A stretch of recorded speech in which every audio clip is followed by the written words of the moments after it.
Usually when we talk about deploying enterprise software, there's this expectation of, well, absolute precision, like structural engineering almost. Right. It's very binary. It's executing a script, or it is, just waiting for input. Yeah, exactly. You install a database, the dashboard shows the exact storage used down to the megabyte, and the IT administrator just points at the screen and says, there it is, that's what we built, that's what it costs. It's a clean, predictable system. It's clean.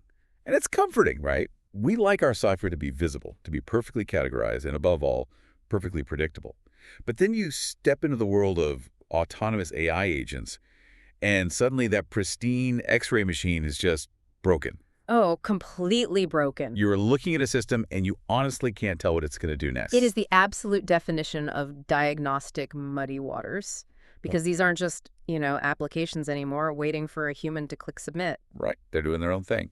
Exactly. They are actors. They are making independent cognitive decisions, evaluating context, and choosing tools without you even being in the room. Which brings up a terrifying reality. Picture this, right? It's the Wednesday evening before a 4-day Thanksgiving weekend. A classic IT nightmare scenario. Oh, the worst. Everyone has logged off. But your company has just deployed a custom autonomous agent. Let's call it the invoice processor. Okay, invoice processor, got it. Its job is to read incoming vendor emails, cross-reference them with supply chain data, and update the ERP system. Great, right? In theory, yes. Huge time saver. Right. Except there is a tiny logic flaw in how it handles a specific vendor's corrupted PDF format. So the agent encounters this PDF on Thursday morning. While everyone is eating turkey. Exactly. It doesn't know what to do, so it decides to reread the file, requery the massive enterprise semantic index, and ping the most expensive, highly complex language model available to help it sort of reason through the problem. And I'm guessing it does this more than once. Over and over again. 3 times a second. 4 days. Wow. And because it's a holiday, nobody's looking at the dashboard. Nobody. You walk in on Monday morning, and that single autonomous digital coworker has racked up a $150,000 cloud compute bill over the weekend, just spinning its wheels. Yeah, and the really sobering part of that scenario, that is not science fiction. Wait, really? That happens? It absolutely can. In the architecture we're looking at today, if you don't understand the fundamental difference between how Microsoft handles identity governance versus how it handles variable consumption billing, that exact scenario will happen to you. Okay, let's unpack this. Because we are moving far, far away from episodic chat-based AI. The era of, asking a chatbot a question, getting an answer, and closing the tab is over. It's completely over. We are shifting toward long-running autonomous digital coworkers. And that requires a completely new IT, security, and financial architecture. So for you listening at home, we are synthesizing a massive stack of verified architectural blueprints, enterprise research reports, and technical vendor guidance detailing Microsoft's frontier transformation. It's a huge shift. Massive. Our mission today is to decode the rigorous technical separation of agent governance from execution billing. We are going to dissect the new Microsoft Entra identity primitives and uncover the very real, sometimes harsh financial and compliance realities of deploying autonomous AI at an enterprise scale. And we really need to emphasize that treating autonomous agents like simple software upgrades, like moving from Office 2019 to Microsoft 365, is a recipe for absolute disaster. Because it's not just a new tool. Right. When an agent can run in the background while you sleep, reading secure files, drafting emails, and calling external third-party APIs, you need a fundamentally different control mechanism. You just cannot use the old tools. So how is Microsoft tackling this? Their solution to this is a radically decoupled architecture. They are strictly separating the identity-first control plane from the cognitive orchestration and billing platforms. I want to stop right there and really dig into this decoupling. Yeah. Because to understand how Microsoft manages this agentic shift, we really have to look at the foundational blueprint first. Yeah, you need the lay of the land. Exactly. We cannot discuss how these agents get their secure identities or how they drain your budget without understanding how the 5 distinct layers of this new ecosystem interact. So let's walk through this 5-layer reference architecture, starting right at the top. Let's do it. So layer 1 is control and governance. This is the domain of Microsoft Agent 365. Okay, Agent 365. Right. This is the identity-first control plane. Now, from a deployment and licensing perspective, this is a seat-licensed product. Meaning you pay per user. Exactly. You are looking at roughly $15 per user per month, or it is bundled into the massive Microsoft 365 E7 Frontier Suite, which sits around $99 a user. Okay, so that's a fixed cost. Yes, very fixed. You know that. This layer is entirely responsible for governing the identity, the registry, the lifecycle, and the security posture across your entire agent fleet. But the most crucial detail here, the architectural decision that every IT and finance leader needs to memorize, is that Layer 1 absolutely does not meter or bill execution. Wait, explain that to me. Because that feels entirely counterintuitive. I know it does. If Agent 365 is the dashboard where I go to see all my agents, shouldn't it be the thing tracking how much money they're spending? You would think so, but no. Think of Layer 1 strictly as the security checkpoint and the HR department rolled into one. HR and security. It assigns the badge, it defines what systems the agent is allowed to access, it logs every time the agent authenticates, but it does not care how hard the agent works once it is inside the building. And it doesn't track the variable cost of that work. It is a fixed, predictable cost. You pay your $15 a month, and the governance is persistently on. Okay, so if Layer 1 is just the HR department handing out the badge and setting the rules, where does the actual thinking happen? Where's the brain? The brain is Layer 2, orchestration and reasoning. This is where the heavy cognitive lifting occurs, and this is the primary driver of your consumption. Okay. This layer handles grounding, context retrieval, multi-model routing, and task planning. I want to pause on context retrieval because that gets thrown around a lot in these docs. How does Layer 2 actually do that mechanically? It's not just doing a Bing search, right? Not at all. In the Microsoft ecosystem, this relies heavily on the WorkIQ engine. WorkIQ. Yeah. When an agent is given a task, say, draft a summary of the Q3 supply chain disruptions based on internal emails and vendor contracts, Layer 2 doesn't just pass that prompt to an LLM. What does it do instead? The WorkIQ engine actually reaches down into the Microsoft Graph. It performs semantic indexing and vector searches across your SharePoint sites, your Teams chats, your Exchange mailboxes. Wow, so it's searching everything. Everything you give it access to. Crucially, it does this entirely bound by the permissions granted back in Layer 1. WorkIQ retrieves all that rich enterprise-specific context, formats it, and then the orchestration engine routes it to the appropriate large language model. And this is where Copilot Cowork operates, right? Making the decisions about which model to use. Exactly. Copilot Cowork sits in Layer 2, and it's making dynamic routing decisions. Like what kind of decisions? Well, if it's a simple text summarization, it might route to a cheaper, faster model. But if it requires deep, multi-step logical reasoning, it might route to Anthropic Opus 4.8 or a massive GPT 5.5 instance. Which costs more? A lot more. And because this layer is doing all the heavy computational thinking, this is where your budget starts to burn. This consumption is metered in a unified currency called Copilot credits. Copilot credits. Got it. So Layer 1 is the badge, Layer 2 is the brain, doing the thinking, fetching the files via WorkIQ, and spending the Copilot credits. That's right. Then we have Layer 3, execution and action. This is where the agent actually alters the environment, right? It's not just thinking anymore, it's doing. Yes, Layer 3 is the hands. It is execution. Once Layer 2 has formulated a plan, Layer 3 acts on it. Give me an example of an action. This could mean sending an email via the Microsoft Graph API. It could mean triggering a complex Power Automate flow to move data between systems. Or it could be executing an update to a customer record in Dynamics 365 or Salesforce. And mechanically, how does that billing work? Because I assume calling those external tools isn't free either. Do those actions burn Copilot credits too? This is where it gets incredibly complex for enterprise architecture, because Layer 3 actions often trigger entirely secondary quotas. Secondary quotas, meaning not Copilot credits. Exactly. Let's say your agent formulates a brilliant plan in Layer 2 that burns Copilot credits. Okay. Then, to execute the plan, it triggers a Power Automate flow in Layer 3 that connects to a premium SAP database.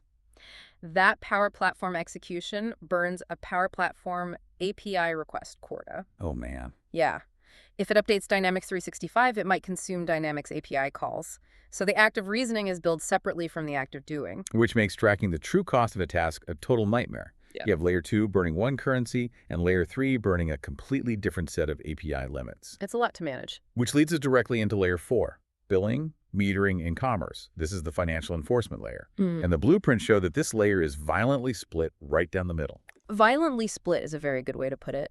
Layer 4 is bifurcated into two completely different ecosystems. Okay, what are they? On one side, you have the SaaS platform, the Microsoft 365 Commerce platform. On the other side, you have the PayS platform, the Azure Cost Management Systems. So it's like having two completely different cash registers running under the hood. Yes. Depending on how and where you built your agent, the meter runs to a different financial database. And that structural split is what forces enterprises to build Layer 5, reporting and reconciliation. Let's talk about Layer 5 because this sounds like the FinOps loop. Yeah. If I'm an IT director and the CFO comes to me and asks, what was the actual return on investment for our new supply chain agent this month? How do I answer that using Layer 5? With a lot of complex data engineering, because of the decoupled architecture, the answer doesn't just exist on a single dashboard. Of course not. Your FinOps team has to take the Agent 365 activity and identity logs from Layer 1. These logs tell you who the agent is, who its human sponsor is, and when it was active. Right, the security data. Then you have to cross-reference those security logs with the Azure or M365 invoices from Layer 4, which tell you what compute was actually burned. So you're stitching it together. Exactly. Layer 5 is the programmatic joining of those data sets to allocate costs back to specific departments and calculate true ROI. I really want to push back on this overall design, though, because looking at these 5 layers, control, orchestration, execution, billing, reconciliation, it feels incredibly convoluted. It is complex, absolutely. Why did Microsoft build it this way? Why separate Layer 1 governance so harshly from Layer 4 variable billing? Wouldn't it be easier if Agent 365 just metered the compute itself? I mean, why not just bundle the HR department and the corporate credit card together? It's a fair question.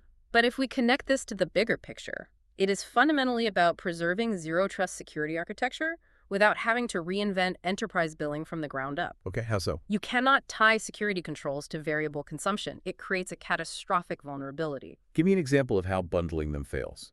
Okay, imagine if Microsoft did bundle them. Imagine Agent 365 was both your security logger and your compute meter, all tied to a single monthly budget pool of credits. All right, I'm picturing it. Now, let's say it's the end of the month, and the marketing department's autonomous agent is running a massive market analysis task. It burns through the last of the department's Copilot credits. The budget hits 0. Okay, the budget is gone. The agent stops working. But if security and billing were bundled, the security plane would also shut down or lose its funding to operate. Oh, wow. Right. The security team would suddenly lose logging visibility into what that agent was attempting to do. What if the agent, in its final moments before the budget ran out, was hijacked by a malicious prompt injection and attempted to access restricted HR files? They'd never see it. Exactly. If the governance layer was tied to the variable compute budget, your security cameras would literally shut off the moment the corporate card maxed out. Wow. Okay, I completely see the danger there. Yeah. You cannot have your auditing and identity tracking go dark just because the department spent too much money. Precisely. Furthermore, finance departments need predictability. By separating them, finance can isolate the fixed, highly predictable licensing costs of the Layer 1 control plane. They know exactly how many $15 seats they need, from the highly variable, totally unpredictable compute costs of an agent reading 10,000 documents over a weekend in Layer 2. It makes perfect sense when you frame it like that. Yeah. By aggressively decoupling governance from consumption, Microsoft allows enterprises to apply rigorous, always-on zero-trust security to an agent via Entra without having to rebuild their entire internal FinOps chargeback models. The security is guaranteed. The compute is variable. Okay, so the governance has to be persistent, seat licensed, and always on. It's the bedrock. But that raises the next logical question. If we know Layer 1 handles all this persistent governance, we need to understand how it actually identifies these new digital coworkers. The identity piece is huge. Because you can't govern what you can't authenticate. You can't assign zero-trust policies to a ghost in the machine. And this is where the industry is undergoing a massive paradigm shift. Microsoft is making a hard structural pivot away from legacy application registrations, introducing an entirely new framework in Microsoft Entra. Let's talk about those legacy app registration, because anyone who has worked in IT for the last decade knows exactly what you're talking about. Oh, they're everywhere. Historically, if a developer built a custom automation or a script, they went into Entra, or Azure AD, as it used to be called, and they registered an app. They got a service principal, they assigned it some API permissions, generated a client secret, and hard-coded that secret into their script. Why is that old way no longer sufficient for autonomous agents? Because legacy app registrations were fundamentally designed for deterministic software, not autonomous actors. They were almost always over-permissioned. Right, because developers just want it to work. Exactly. A developer would just grant directory.readwrite, all because they didn't want to deal with granular permission errors during testing, and then they'd never revoke it. Yeah. Furthermore, those old service principles were essentially anonymous. They lacked strict business accountability. If a script went rogue, you'd see an app ID in the logs, but you wouldn't necessarily know which human being in the organization owned that script. That's terrifying with an AI agent. Microsoft realized that if you give an autonomous agent that kind of broad, anonymous, persistent access, you are creating an unmanageable attack surface. So they had to build a purpose-built identity fabric specifically for autonomous agents. And looking at our source blueprints, they have defined 4 strict directory object types in this new Entra Agent ID framework. Let's really break these down mechanically. Well, let's go through them. The first one is the agent identity blueprint. I was trying to come up with an analogy for this. Initially, I pictured it like a cookie cutter. You define the rules once in the blueprint and you stamp out agents. But that feels a little too simple, doesn't it? A cookie cutter implies duplication, which is part of it, but it misses the governance mechanism. A better analogy is a master franchise agreement. Oh, I like that. The agent identity blueprint is a reusable parent template. It exists at the top level, and it rigidly defines the constraints for any agent spawned from it. It holds the baseline credentials, the permitted scopes, the API permissions, and the identifier URIs. So it sets boundaries. It establishes the kind of agent it is. For example, you might create a blueprint for, say, level 1 customer support agents. That blueprint dictates that any agent spawned from it can only read the customer ticketing database and can never access financial records. Okay, a master franchise agreement. I like that much better. It dictates the rules of operation. So that's the first object. What is the second? The second is the agent identity blueprint principle. This is the localized representation of that blueprint. Meaning what, exactly? If the blueprint is the master franchise agreement sitting at corporate headquarters, the blueprint principle is the actual physical franchise location opening up in a specific city, or in this case, a specific Azure tenant. It is the object that records the blueprint's actual presence in the environment. It acts as the anchor that allows downstream token claims and audit entries to reference the parent blueprint securely across different environments. Right, so the principle is the tenant-specific anchor. Now, the third object is the agent identity itself. This is the actual worker operating inside the franchise. Yes. And the source documentation is incredibly specific here, and honestly, a bit confusing at first glance. It says the agent identity is a special service principle with absolutely no credentials of its own. How does an identity authenticate if it doesn't have a password or a secret key? This is a brilliant piece of security engineering. The agent identity cannot authenticate independently. It gets its tokens exclusively via the parent blueprint. So it asks for permission. Exactly. When the agent wakes up and needs to do work, it essentially asks the blueprint, can you vouch for me and get me an access token? The blueprint evaluates the request, ensures it aligns with the master agreement, and facilitates the token issuance. That's smart. And uniquely from a directory perspective, the agent identity has identical object ID and application ID values. Wait, object ID and application ID are usually different? Why make them identical here? To radically streamline token authorization and auditing, in legacy systems, matching the object ID in a token claim back to the application ID in the directory required a lookup step, which added complexity and room for mapping errors. So it slows things down. Yeah. By unifying them for agent identities, Entra can instantly verify the actor's identity in the token claim without secondary directory lookups. It makes the authentication extremely fast and cryptographically tight. That is deeply technical, but makes total sense for optimizing millions of autonomous API calls. Okay, the fourth directory object is the agent user. Our sources note this is an optional secondary user object account currently in the frontier preview phase. Yes, the agent user. It exists in a strict one-to-one relationship with the agent identity. Why on earth would a piece of software need a user account? Think about the systems these agents have to interact with. Not every enterprise system speaks modern API. Many legacy systems, and particularly collaboration systems like Microsoft Exchange or Microsoft Teams, fundamentally require a user presence to function correctly. Oh, I see. If your autonomous agent's job is to monitor a shared inbox, categorize emails, and reply to urgent ones, it physically needs a dedicated Exchange mailbox. It needs a calendar to schedule meetings. It might even need a spot on the corporate org chart so human employees can find it in the global address list and tag it in a Teams channel. So the agent user object is basically giving the software a desk and a phone number in the corporate directory. Exactly. But, and this is a massive security constraint, the agent user object has no passwords.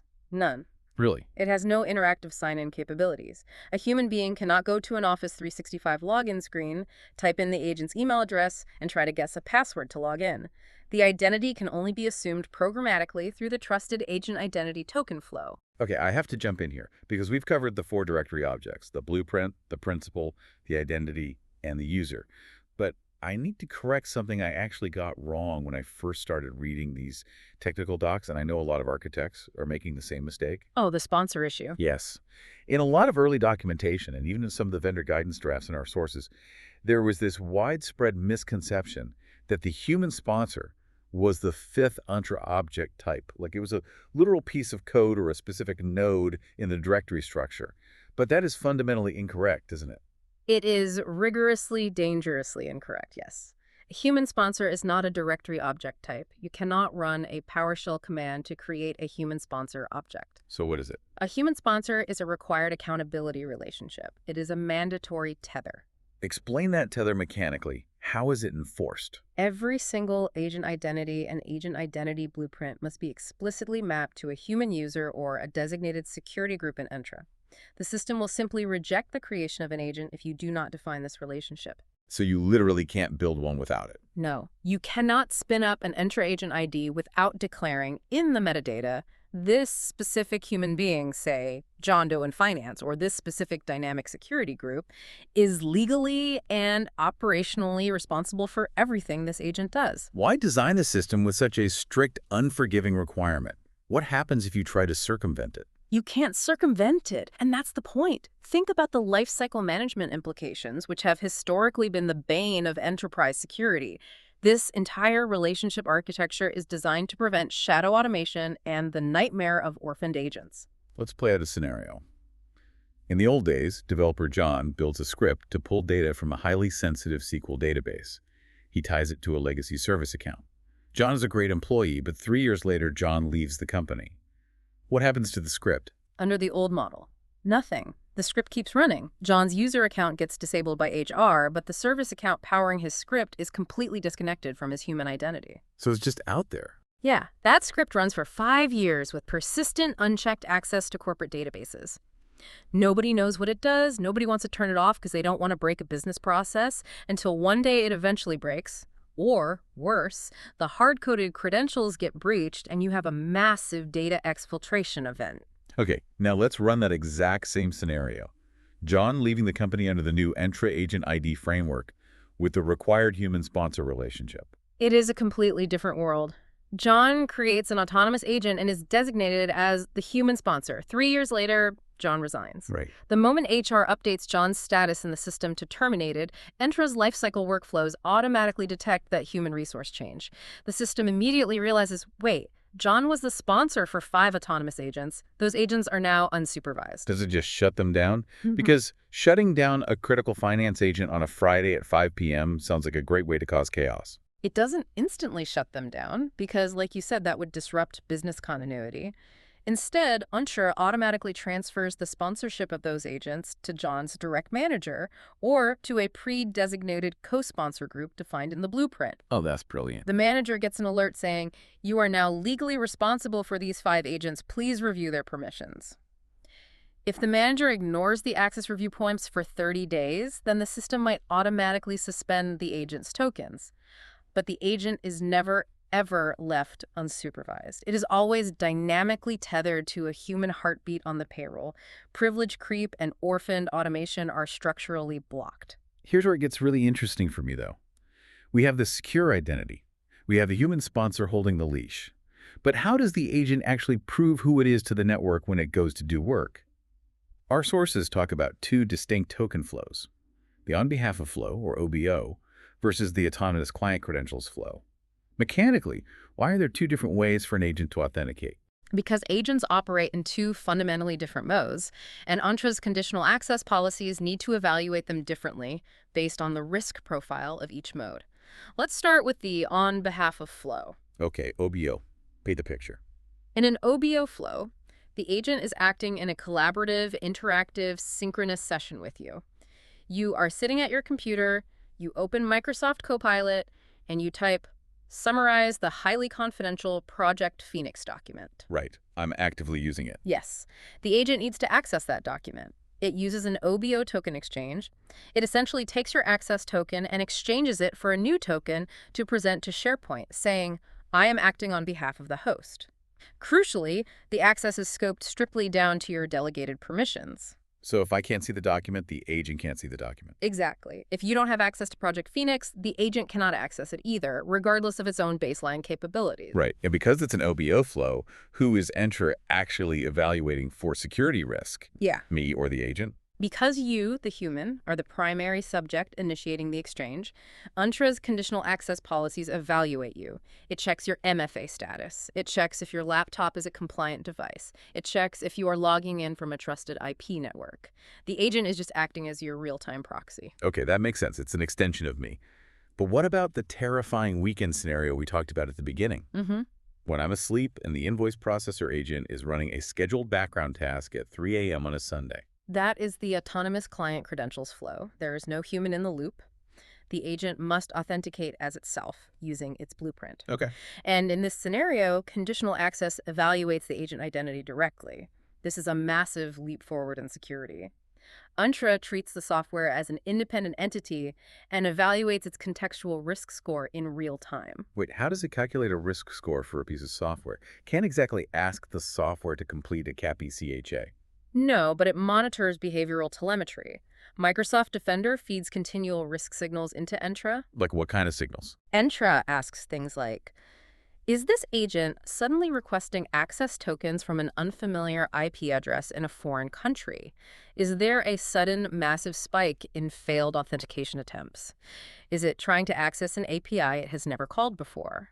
If the agent's behavior deviates from its historical baseline, Defender flags it as a high-risk workload identity. And what happens when it gets flagged? Conditional access intercepts the request. It can automatically block the token issuance, effectively quarantining the agent instantly. And the brilliant part is, because the agent identity is isolated, quarantining the compromised agent does absolutely nothing to affect the human sponsor's personal access. Oh, that's great. Yeah, the human can still log in and do their job, but the infected digital coworker is locked in a box. That is wild.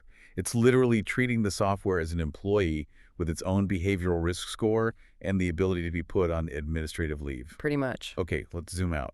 We have securely identified the agent. We have authorized it through complex conditional access checks. We've tethered it to a human manager to prevent it from becoming an orphan. Right. But once that agent gets the green light and starts executing multi-step tasks autonomously in Layer 2 and Layer 3, it starts burning compute. And as we established in our holiday weekend nightmare scenario, compute costs real money. Real money, very fast. Exactly. How do you stop a fully authorized, uncompromised autonomous agent from just getting stuck in a logic loop and bankrupting your IT budget? This brings us to the FinOps reality and the incredibly complex asymmetric spending cap enforcement in Layer 4. And this is where FinOps teams, CFOs, and enterprise architects need to pay very, very close attention. Because the billing architecture is not uniform. The safety nets you think you have might not actually exist depending on where you deployed the agent. Well, that's concerning. First, we have to understand the currency of the realm. Consumption across the agentic landscape is metered primarily in Copilot credits. Let's talk real dollars and cents. What is a Copilot credit actually worth? The retail pay-as-you-go rate is essentially 1 cent per credit. However, enterprises rarely buy them a la carte. They buy prepaid P3 capacity packs, for example. You might purchase a pack of 25,000 credits for $200 a month. It's a volume discount model. Okay, so a cent a credit, that sounds cheap. But how many credits does an agent actually burn? The sources outline this multivariable equation to calculate the cost of a single task. And it is not just a flat fee. Not at all. It is a highly variable compute equation. The cost of a single autonomous action is determined by 4 variables. First, the complexity of the AI model used. Okay, model complexity. Right. Routing to Anthropic Opus 4.8 is going to cost significantly more credits per token than routing to a smaller, faster model like Sonnet 4.6 or a local small language model. That makes sense. What's the second variable? Second is the volume of data retrieved by the Work IQ engine. If the agent reads a 2-paragraph email to gain context, that's cheap. If it reads a 500-page financial disclosure PDF, that burns massive amounts of tokens. Right. Model complexity plus data volume. Right. What are the other 2 variables? Third is the number of external tools invoked. Every time Layer 3 reaches out to a Graph API or a Power Platform connector, it adds to the computational overhead. And fourth is runtime duration. How long did the reasoning loop take to arrive at an answer? So, model plus data plus tools plus time. That equation introduces massive budget volatility. A single task could cost 3 cents, or it could cost $3 if it's deeply complex. And if it's running thousands of times a day, the math gets scary fast. Very scary. How does Microsoft's architecture allow us to control this? This is where we hit the massive structural asymmetry I mentioned earlier. Microsoft's solution for controlling this spend is fundamentally different depending on whether your agent is running on the sauce plane or the passes plane. We need to dissect both. Let's do it. Let's start with the sauce plane. The sauce plane is managed through the Microsoft 365 Commerce platform. This is the ecosystem where Copilot Cowork and the out-of-the-box Work IQ APIs live. As an administrator, you manage this entirely within the familiar M365 Admin Center. Okay. You navigate to Copilot, then to cost management. And here's the crucial feature. In the M365 Commerce platform, administrators can set true physical hard caps. Okay, I want to be extremely precise here. Define hard cap for me in the context of this architecture. Mechanically, what happens? A hard cap means that you allocate a specific budget, say 10,000 Copilot credits a month, to the marketing group. When marketing's autonomous agents execute tasks and burn through that 10,000th credit, the M365 Commerce platform physically intercepts and freezes any further LLM token issuance. Wait, does it just crash the system? Does the agent throw a fatal error and delete its work? No, and that's the beauty of the SaaS integration. It halts gracefully. The commerce engine signals the orchestration layer saying, no more credits. Oh, that's nice. Yeah, the orchestrator pauses the task, saves the state, and communicates back to the Agent 365 control plane in Layer 1. Agent 365 then registers a clean, blocked, insufficient balance event in the logs. The agent stops, the bleeding stops immediately, automatically, with zero custom engineering required by your team. That sounds fantastic. It's safe, it's predictable, it's a built-in safety net. You literally cannot overspend your size budget. But what about the PIDAS plane? What if I am a developer and I want more control? I don't want to use the out-of-the-box Cowork orchestrator. I want to build a highly customized agent using Copilot Studio directly on Azure, or I want to orchestrate it via Azure AI Foundry. And that is where the danger lies. If you build on the PIAS plane, your billing is routed through Azure Cost Management. And here is the critical, fundamental asymmetry Azure budgets only alert. Only alert. They are purely advisory planning constructs. You can set a budget of $500 for your custom agent resource group. You can configure it to send an email or trigger a webhook when you hit 80% of that budget, again at 100%. But Azure Cost Management will never, ever stop the resources or halt consumption on its own. Wait. Let me get this straight. We go back to our Thanksgiving weekend scenario. I build a custom invoice processor agent on Azure. I have a bug in my code. It gets stuck in an infinite loop, calling a highly expensive Opus LLM API thousands of times a minute. My budget is set to $500. The budget feature won't step in and kill the process. It will literally just email me while it drains $100,000 out of the corporate bank account. That is absolutely correct. Azure will happily send a warning email to an inbox nobody is checking on a Saturday, while the underlying compute meters continue to spin at maximum velocity until your overall enterprise Azure subscription limits are entirely exhausted. Why? Why would Microsoft design it this way? If they can build a graceful hard cap in M365, why leave this terrifying operational gap in Azure? Because Azure is an infrastructure as a service and platform as a service environment. The fundamental philosophy of Azure is that Microsoft does not know what mission-critical workload you are running, and therefore they will never unilaterally shut it down just because you hit a soft financial target. I mean, I guess. Imagine if your autonomous agent was writing emergency 911 dispatch calls or monitoring the telemetry of a power plant.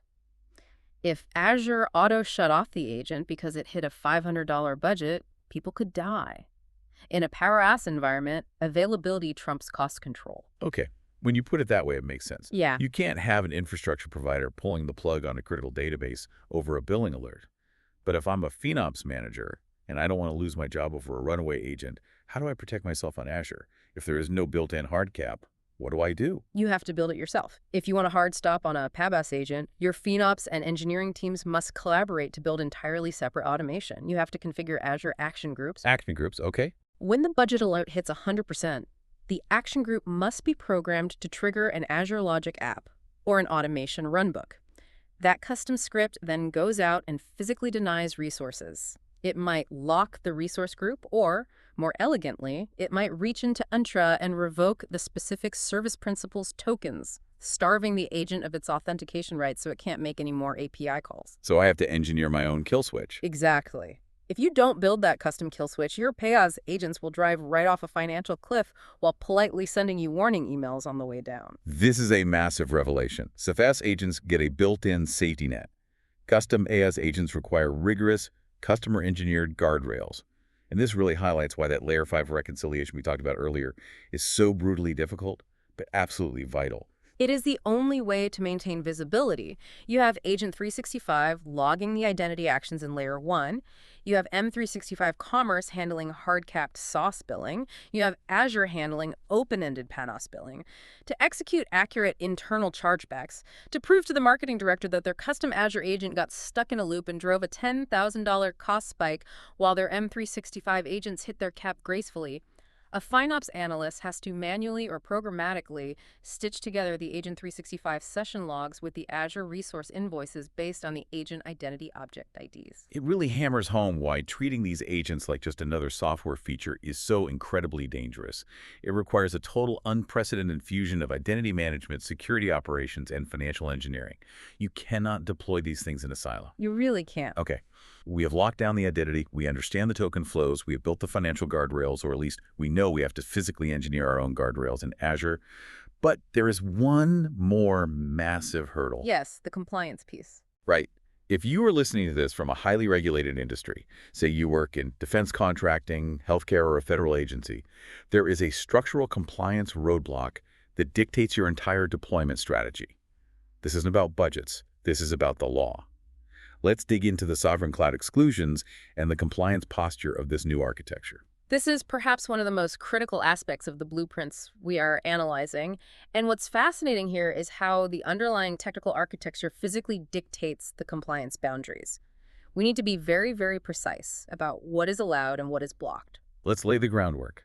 Basic Microsoft 365 Copilot, the conversational episodic chat feature where you ask it to write a draft of an email that is generally available in government sovereign clouds. Yes. Basic Conversational Copilot is available in GCC, which is the Government Community Cloud, GCC High, and DoD environments. Microsoft has engineered that episodic pathway to meet FedRAMP High and DISA impact level requirements. But the advanced agentic stack we've been discussing today, Copilot Cowork, the Agent 365 control plane, the Deep Work IQ APIs. Those are currently designated as commercial first, meaning they are entirely excluded from sovereign government clouds at this time. And the sources point to a very specific, deeply technical reason why. It's not just that the government is slow to adopt AI, it is entirely about the subprocessors in Layer 2, isn't it? That is exactly the issue. Remember, Layer 2, orchestration and reasoning. To achieve the level of complex, multi-step logical reasoning required for autonomous task planning, Copilot Cowork relies incredibly heavily on Anthropic's foundation models, specifically Opus 4.8 and Sonnet 4.6. Microsoft partners with Anthropic to provide the cognitive engine for these specific autonomous workflows. Right, and Anthropic is a separate company. Which legally makes them a subprocessor. And because Anthropic acts as a subprocessor in that specific orchestration flow, the data must pass through their models. Currently, those specific Anthropic models do not possess the requisite stringent authorizations like FedRAMP High equivalents to process controlled unclassified information, or CUI, within the boundaries of sovereign clouds. So it's a hard stop. Yes. Because the core orchestration engine cannot legally touch government data, the entire advanced agentic stack is blocked in GCC, GCC High, and DoD environments. I don't get it, though. Microsoft has their own massive models, right? They host GPT-4, they have the new GPT 5.5 instances natively on Azure. Why couldn't they just swap the engine out? Why not just unplug Anthropic and plug in a natively hosted Azure model to bypass the subprocessor issue? Architecturally and theoretically, yes, they absolutely could. There is a native GPT 5.5 execution path on Azure that could process the orchestration layer entirely within the Microsoft compliance boundary without relying on an external subprocessor. So why don't they? Engineering that switch for the Cowork orchestration engine, ensuring it matches the specific task planning performance tuning that Anthropic provides, and then pushing that through the grueling federal authorization process takes an immense amount of time. So when is it coming? Our sources must give us a timeline for when federal agencies can start deploying Agent 365. That is the hard truth.